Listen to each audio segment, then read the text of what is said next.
Jumpa lagi di Jagat Review TV. Selamat menikmati informasi berita hari ini.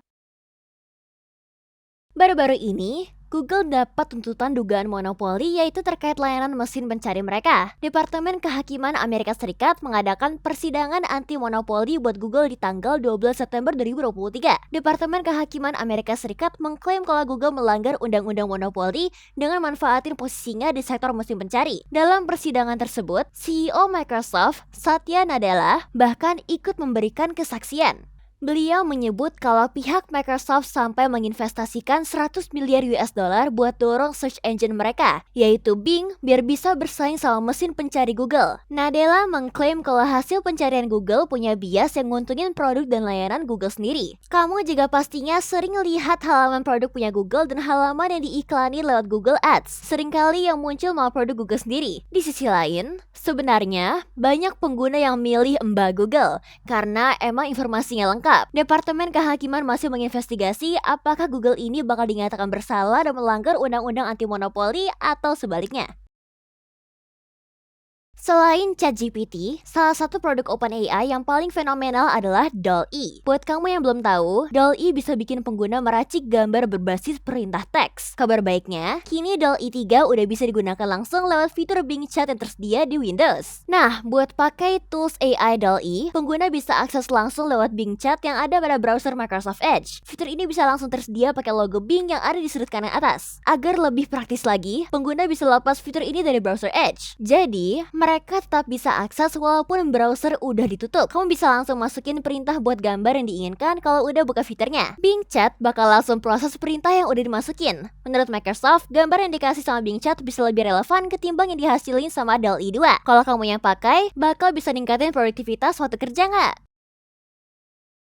Qualcomm bakal memperkenalkan chipset Snapdragon X Series yang difokuskan untuk PC desktop maupun laptop. Menurut mereka, tahun 2024 adalah titik perubahan untuk industri PC. Hal ini didukung dengan adanya berbagai macam tren terhadap peningkatan performa, dukungan AI, dan juga efisiensi daya. Karena itu, Snapdragon X Series ini datang untuk memenuhi kebutuhan industri PC ini. Chipset ini dibuat dengan CPU custom dari Qualcomm yang bernama Orion, yang menjanjikan adanya lompatan pada bagian performa dan efisiensi daya, dan dikombinasikan dengan NPU dari Qualcomm yang dapat memberikan pengalaman yang baik pada bagian AI-nya. Snapdragon X Series ini disebut akan menjadi kompetitor dari prosesor Ryzen milik AMD, Core i Series milik Intel, dan juga M Series milik Apple. Selain itu, Qualcomm juga bakal bawa wajah baru untuk Snapdragon X Series. Nantinya, bola api yang selama ini jadi ciri khas dari Snapdragon akan diberi sentuhan khusus yang bakal membuatnya kelihatan berbeda. Qualcomm sendiri memang belum kasih detail secara rinci untuk chipset baru ini, tapi mereka janji bakal bahas tuntas Snapdragon X Series ini di acara Snapdragon Summit yang digelar di kota Maui, Hawaii pada 24 sampai 26 Oktober nanti. Tunggu aja ya kabar selanjutnya.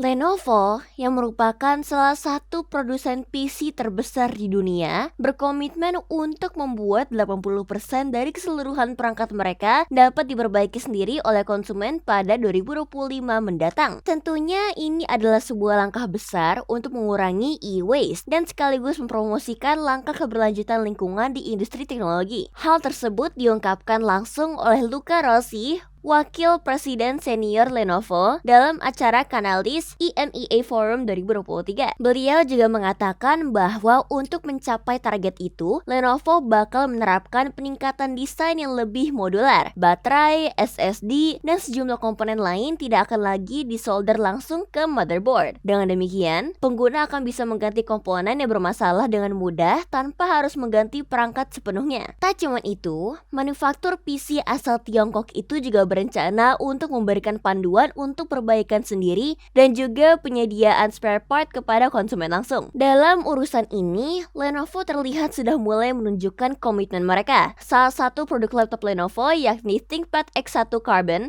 berhasil mendapat skor 10 dari 10 dari iFixit. Itu menandakan bahwa perangkat tersebut sangat mudah untuk diperbaiki sendiri. Apakah kalian mendukung perubahan ini?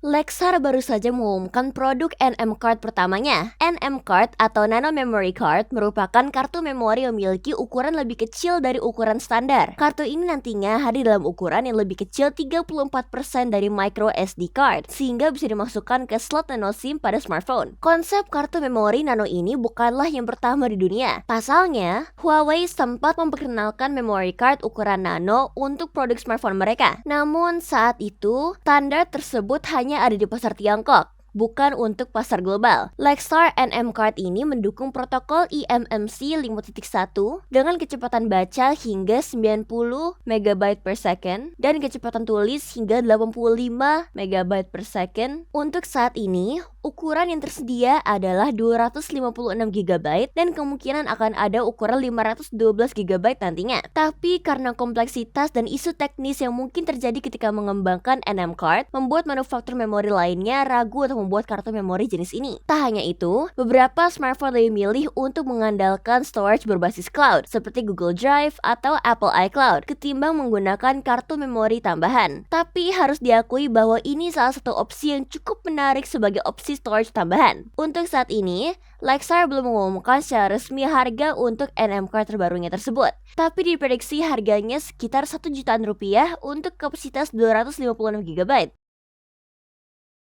Logitech tengah menyiapkan sebuah keyboard terbaru mereka dengan desain ergonomis yang cukup unik, berbentuk gelombang. Desain ini tentunya berbeda dibandingkan dengan keyboard konvensional yang hadir di pasaran saat ini. Desain lengkung dirancang untuk bisa dipakai mengetik dengan lebih nyaman sepanjang hari. Pihak Logitech menyebutkan kalau dengan desain ini dapat meminimalkan ketegangan pada tangan dan pergelangannya, yang mana ini kerap terjadi di kalangan pengguna yang sehari-harinya menggunakan keyboard untuk melakukan aktivitas. Logitech juga melengkapi keyboard ini dengan palm rest yang akan memaksimalkan kenyamanan pengguna. Keyboard juga dirancang untuk multi-platform, jadi dapat digunakan pada platform Windows, Apple, dan lainnya. Untuk urusan konektivitas, Logitech Wave Keys ini mendukung penggunaan secara wireless via Bluetooth. Untuk daya tahan baterainya, diklaim mampu bertahan hingga 3 tahun. Selain itu, Logitech juga menciptakan keyboard ini menggunakan bahan material daur ulang yang sustainable. Logitech Wave Keys ini tersedia dalam 2 pilihan warna, yaitu off-white dan graphite. Keyboard ini dikabarkan akan mulai dirilis pertama kali di Jerman dengan harga sekitar 1,6 jutaan rupiah per unit. Jadi, gimana menurut kamu berita hari ini? Ingin selalu up to date dengan informasi teknologi terkini? Jangan lupa subscribe dan follow Jagat Review ya. Sampai jumpa di informasi menarik selanjutnya.